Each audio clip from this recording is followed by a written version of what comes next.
Selamat pagi Bapak Ibu dosen dan rekan-rekan mahasiswa sekalian. Pada kesempatan ini saya akan mempresentasikan mengenai hukum pidana. Dalam presentasi saya juga akan saya tambahkan mengenai hukum pidana khusus tipikor. Hukum pidana. Hukum pidana ini sering kita lihat dalam KUHP atau Wetbook Van Strafrecht atau WVS. Definisinya adalah bagian daripada keseluruhan hukum yang berlaku di suatu negara yang mengadakan dasar-dasar dan aturan untuk yang pertama menentukan perbuatan, ancaman, dan sanksi atas pelanggaran. Yang kedua, menentukan kapan dan dalam hal apa si pelanggar dijatuhi sanksi. Yang ketiga, menentukan dengan cara bagaimana pengenaan pidana dapat dilaksanakan bagi si pelanggar.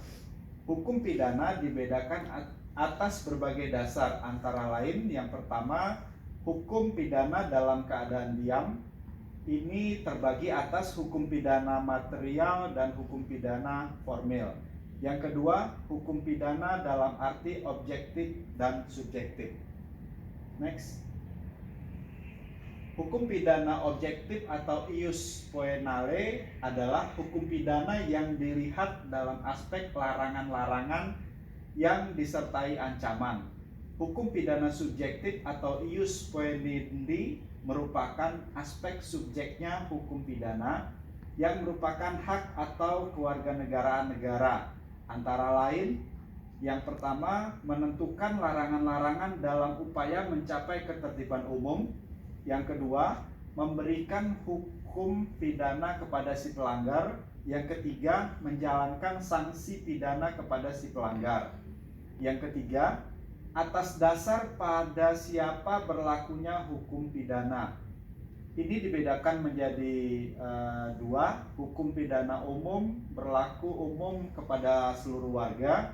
Dan yang kedua, hukum pidana khusus ini berlaku pada objek hukum tertentu. Next. Sumber B sumber hukum pidana. Yang pertama, sumber KUHP tertulis.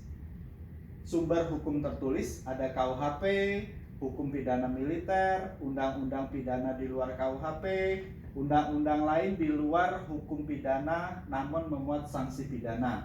Yang kedua, sumber hukum yang tidak tertulis. Ini berupa praktek putusan pengadilan didasarkan pada hubungan delik adat dengan Undang-Undang Darurat Nomor 1 Tahun 1951 dan Undang-Undang Nomor 48 Tahun 2009. Sistematika KUHP ada 3 buku. Yang pertama tentang ketentuan umum, buku kedua tentang kejahatan, buku ketiga tentang pelanggaran.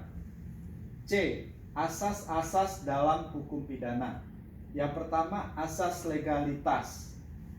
Penjelasannya adalah tidak ada perbuatan hukum dapat dipidana kecuali atas kekuatan aturan pidana dalam peraturan perundang-undangan yang telah ada sebelumnya.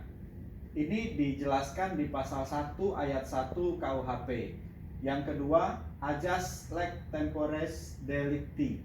Bila ada perubahan tentang undang-undang sesudah perubahan perbuatan pidana dilakukan, maka terhadap terdakwa diterapkan ketentuan yang paling menguntungkan. Yang ketiga, ajas tiada pidana tanpa pelanggaran. Penjelasannya adalah pidana bisa dijatuhkan jika ada unsur kesalahan pada diri orang tersebut. Yang keempat, ajas hukum pidana tidak berlaku surut. Penjelasannya, aturan pidana harus dipersiapkan dan diberlakukan terlebih dahulu barulah dapat dipidana. D. Ruang lingkup berlakunya hukum pidana. Yang pertama, asas teritorialitas atau wilayah.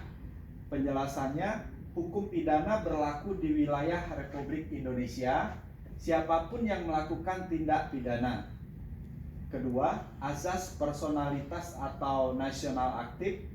Penjelasannya, hukum pidana berlaku bagi warga negara yang di luar wilayah negara Indonesia yang bersalah melakukan kejahatan. Yang ketiga, asas nasional pasif atau perlindungan. Untuk melindungi kepentingan nasional, maka kejahatan yang dilakukan siapa saja termasuk orang asing dapat dihukum di pengadilan negara Indonesia. Yang keempat, azas universalitas, berlaku bagi kejahatan yang merugikan kepentingan negara di dunia internasional, seperti peredaran uang palsu. Next, macam-macam delik. Delik adalah perbuatan pidana atau perbuatan yang dilarang oleh suatu aturan hukum yang disertai ancaman dan sanksi bagi pelanggarnya. Pembagian delik antara lain, pertama, delik formil, merupakan perumusannya atau titik tolak perumusannya pada perbuatan yang dilarang. Yang kedua, delik materi, perumusannya dititik beratkan pada akibat yang tidak dikehendaki. Yang ketiga, delik komisionis, perumusannya dititik beratkan kepada pelanggaran terhadap larangan. Yang keempat, delik omisionis, perumusannya dititik beratkan kepada pelanggaran terhadap perintah atau tidak melakukan sesuatu. Yang kelima, delik dolus, memuat unsur kesengajaan. Yang keenam, delik culpa, perumusan dititik beratkan memuat kealpaan sebagai salah satu unsur. Yang ketujuh, delik tunggal, cukup dilakukan dengan perbuatan satu kali. Yang kedelapan, delik berganda, dilakukan beberapa kali baru dianggap sebagai delik.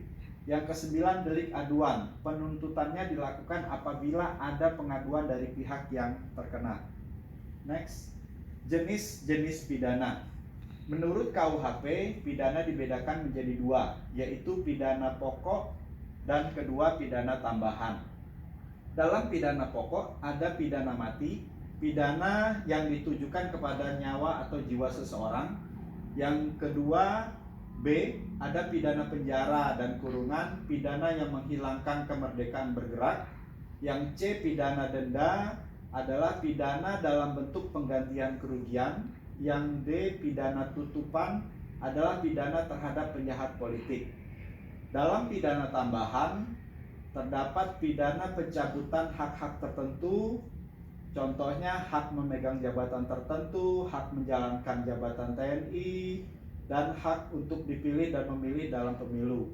Yang B, pidana perampasan barang-barang tertentu, contohnya adalah perampasan barang-barang yang diperoleh dari hasil kejahatan. Yang kedua, perampasan barang-barang yang digunakan untuk melakukan kejahatan. Yang C, pidana pengumuman putusan hakim, contohnya putusan hakim diucapkan dalam persidangan terbuka untuk umum. Next, ini pemaparan pendalaman mengenai hukum pidana khusus. Yang saya ambil adalah Undang-Undang Tipikor. Landasan hukumnya adalah Undang-Undang Nomor 31 Tahun 1999 tentang Pemberantasan Tindak Pidana Korupsi atau Undang-Undang Tipikor, sebagaimana telah diubah dengan Undang-Undang Nomor 20 Tahun 2001 tentang perubahan atas Undang-Undang Nomor 31 Tahun 1999 tentang Pemberantasan Tindak Pidana Korupsi atau Undang-Undang Nomor 20 Tahun 2001. Definisi gratifikasi adalah pemberian yang diterima oleh pegawai negeri atau penyelenggara negara. Gratifikasi yang dilarang adalah gratifikasi yang berhubungan dengan jabatan. Yang kedua, penerimaan tersebut dilarang oleh peraturan yang berlaku, bertentangan dengan kode etik, memiliki konflik kepentingan, atau merupakan penerimaan yang tidak patut atau tidak wajar. Yang kedua, korupsi. Definisinya adalah tindakan setiap orang yang secara melawan hukum melakukan perbuatan memperkaya diri sendiri atau orang lain atau suatu korporasi yang dapat merugikan keuangan negara atau perekonomian negara. Next. Demikian pemaparan hukum pidana dari saya. Atas perhatiannya saya ucapkan terima kasih.